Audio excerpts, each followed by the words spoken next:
হুজুর বিয়ে করলেও দোষ, হুজুর বিয়ে করে না এটাও দোষ, হুজুর দেখতে সুন্দর এটাও দোষ, হুজুর দেখতে বেশি স্মার্ট না এটাও দোষ, হুজুর খায় কম খাইতে পারে না দোষ, হুজুর খায় বেশি এটাও। অনেকে বলে হুজুর আপনি বেশি ইংরেজি বলেন এটা আপনার দোষ। আবার আমেরিকায় যারা থাকে তারা বলে হুজুর আরেকটু যদি ইংরেজি বাড়ায় বলতেন আমাদের ছেলেমেয়েরা বেশি বুঝতে পারতো।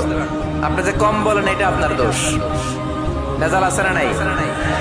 সব ভেজাল থেকে আল্লাহ তুমি এই জাতিকে নির্ভেজাল করে দাও।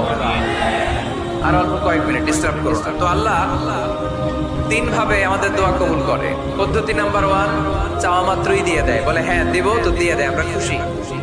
পদ্ধতি নাম্বার 2, আমরা চাই আল্লাহ এটা দাও, আল্লাহ তখনও বলে ইয়েস দেব, কারণ না বলে ফিরিয়ে দিতে আল্লাহ জানেন দেব, তবে সাথে সাথে দেন না, লেটার অন, দেরি করে।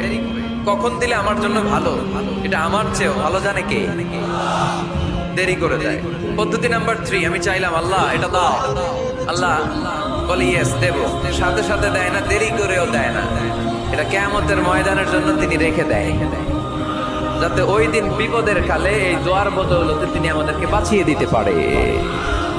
তাহলে যে এত এত দোয়া করি লাভ আছে না নাই?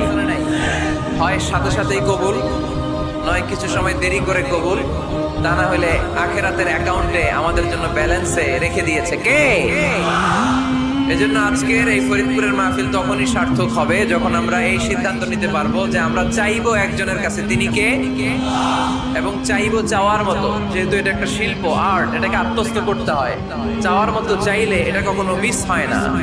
এজন্য আমরা মন প্রাণ উজাড় করে আল্লাহ তাআলার কাছে চাইবো।